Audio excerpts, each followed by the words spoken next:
soal prenuptial agreement gitu ya, perjanjian sebelum nikah gitu. Ya, kebanyakan berkutatnya di masalah harta, pemisahan harta segala macam gitu. Nah, ini akan banyak sekali kontroversial kalau dimasukin di buku. Dan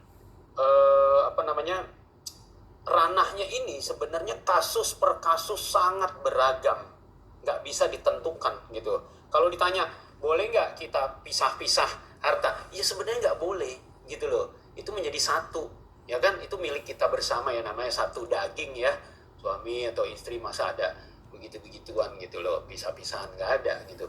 Tapi jadi ranah ini menjadi ranah, saya katakan kepada Teddy, menjadi ranah pastoral gitu loh.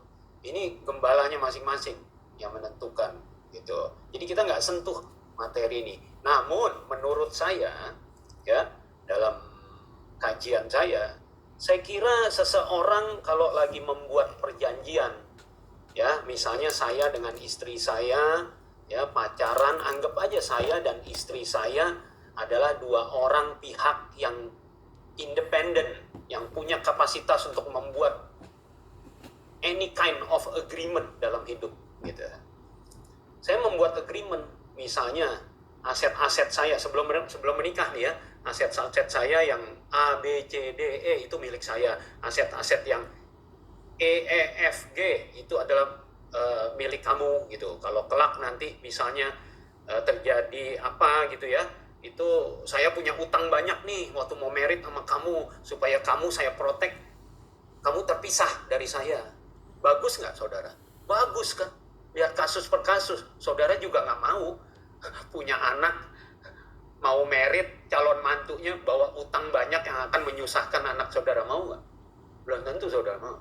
Pasti kita akan membuat satu perjanjian sebelum nikah. Gitu. Perjanjian apapun sangat bisa dibuat sebelum pernikahan. Tetapi begitu sudah masuk pernikahan, sudah catatan sipil, apapun yang menjadi hadiah kek bentuknya, harta apapun itu menjadi harta bersama.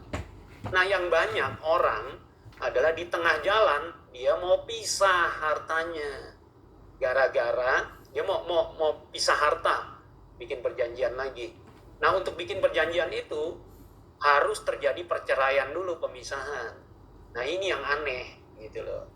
Apalagi tujuannya untuk apa? Untuk melindungi, saya punya utang, kelak kalau saya nggak bisa bayar, jadi istri saya aman. Loh, kok udah punya pikiran nggak mau bayar dulu gitu loh, ya kan? Yang namanya utang harus komit dong, harus bayar. Emang itu menjadi satu bagian sama-sama gitu loh, ya Bapak Ibu ya. Ini nih yang sering terjadi kayak gini. Tapi kalau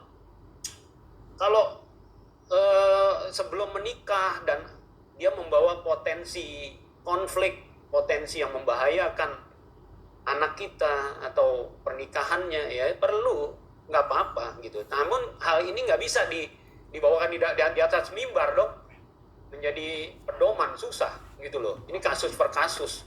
Bapak Ibu susah dah ngejelasinnya kalau itu gitu.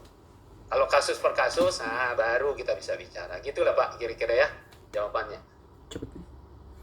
Oke, thank you Pak Rudi. Saya pikir itu clear ya, menjawab kita ya. Pada prinsipnya setelah menikah tidak ada pemisahan gitu ya. Tapi sekali lagi, ini kita bisa lihat kasus per kasus gitu ya. Thank you Pak Rudi.